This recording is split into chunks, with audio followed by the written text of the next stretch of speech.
Are you? I'm Dan Stratton, and I'm a lifelong resident of Pikeville, Kentucky. Wow. And you're also a member of our board of trustees. Yes, sir. How long have you been doing that?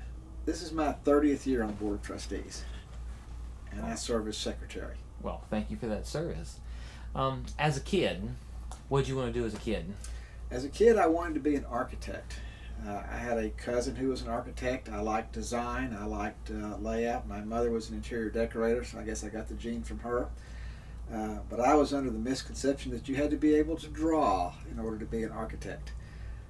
So I set that aspersion aside, or that idea aside, because I didn't think I could draw well enough to do it.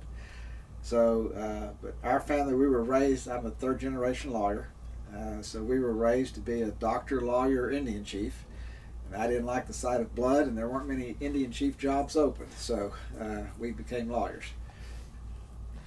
And so obviously you've been doing this a long time in Pike County, being a leader, and you're kind of in the later half of your career. Would you say there's a dream job out there for you, or are you living it? How would you, if someone said dream job, how would you answer that question? That's a good question. I think there's more than one dream job. I certainly enjoy doing what I do as a lawyer and representing clients and taking care of their needs. I've really been blessed with two careers. I started out in law and then went into banking. People have often asked me if I like banking better than law, and being the CEO of a community bank is a really good job. It affords you a lot of wonderful opportunities, and but it has its challenges and frustrations too. So if I had the job that I would dream with, I would think that would probably be it. But a really close second, of course, has been practicing law and doing the things I get to do to help clients, which are things you don't necessarily get to do in a corporate setting. So would you say there was something that happened or in life that caused you to go on this path? What led you on this path? I came back in 1978 to practice law, and our firm represented the then Citizens Bank of Pikeville, what is now a U.S. Bank. And I had trouble getting the whole picture of what a litigator does in hand. It was just, I was not embracing it probably as well as I should have. And an opportunity came to be general counsel of the bank. And so through a set of very, I guess, unique circumstances, that came into being. And so I became general counsel. Then in a very fluke situation, they needed an interim president, and I became interim, and then interim became permanent. And so it was I say I had a long fall to the top because it was not a climb.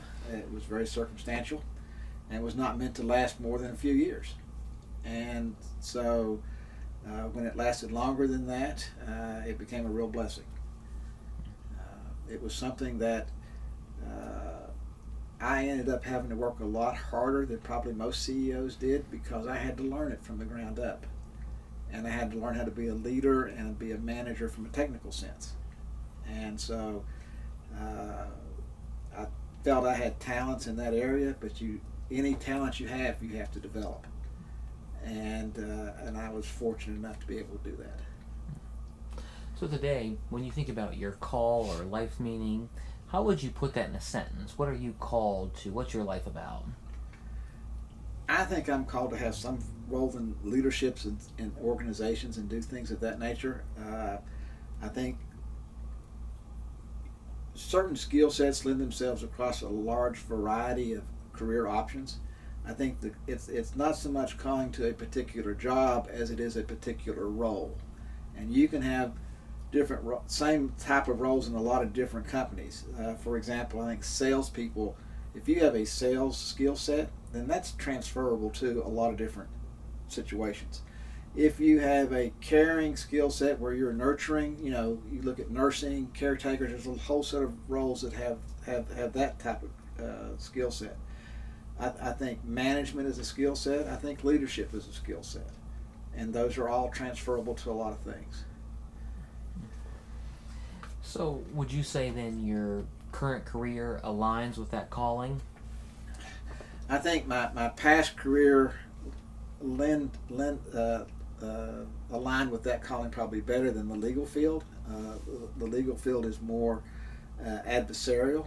But what it allows me to do is in my volunteer activities, I have the privilege of sitting on a number of boards of directors, which I've done throughout my career. So I'm allowed to exercise what I think is a skill set of mine across my volunteer work, and I think that's fulfilling, and legal practice allows me to do that. I think that's really important to realize that even your volunteer work is all about your call. Obviously, you've had a hand in leading lots and lots of people over your life, but a lot of people have spoken into your life also. Who would you say is maybe the most influential, or a couple people who've been most influential on helping steer you and guide you on this journey?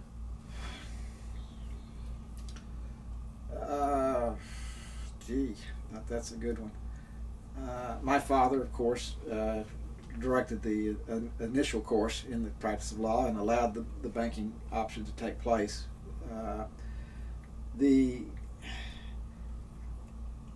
I think we pray about things, and I think we're led in prayer. So in terms of, I think God opened doors for me, and I was fortunate enough, though I probably didn't give him the full credit at the time, to recognize that I was allowed to walk through those doors.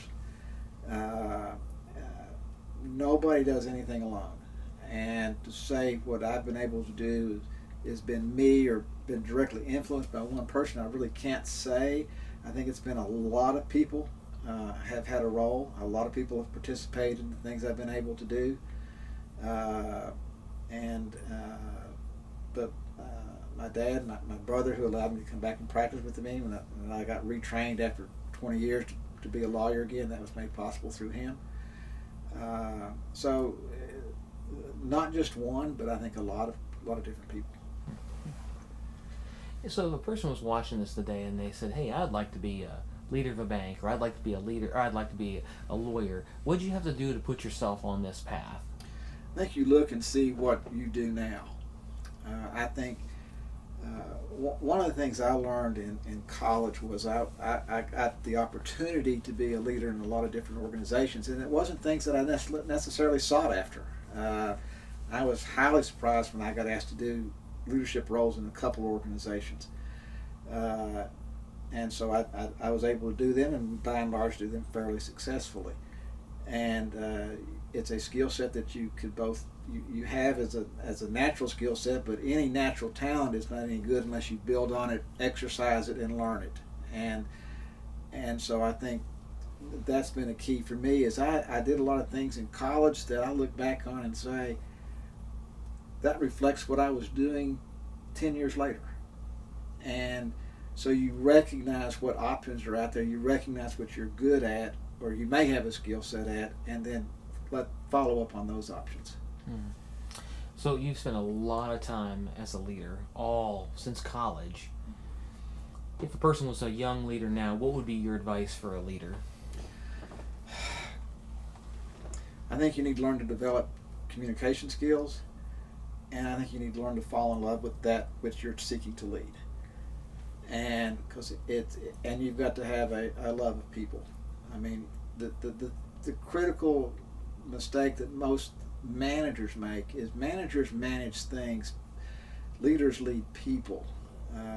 The old joke is management is about doing things right, leadership is about doing the right things.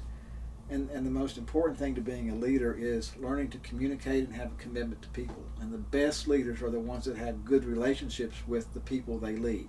Because leadership is not you wanting to do something to lead. It's about other people getting excited about following you. And there's a big difference there. There's a lot of people that step up and say, "I want to be in charge."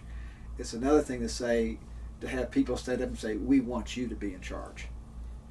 And that's the big difference.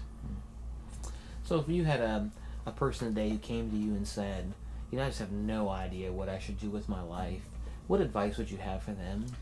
The first thing I would say, and I've said this for years, is to take an aptitude test, a good, high-quality career aptitude test. In a world where you can go any direction you want, the decision-making becomes undaunted, I guess. And so an aptitude test will identify your career aptitudes, and then it will identify careers and job opportunities that match those aptitudes.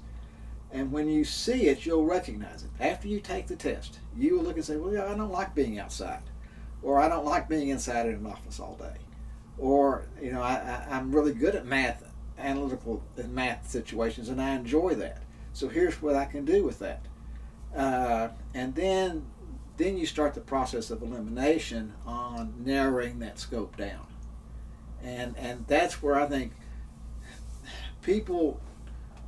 everybody wants to make a lot of money, and that's all well and good, but you're not happy unless you're doing something you wanted to do and something you enjoy doing. And that's where aptitudes come in, because if you're the round peg in the square hole, even though you're making a lot of money, you're not going to be real happy. And the key is finding the right hole, the right peg to be in, that you can make the most money you can and go from there.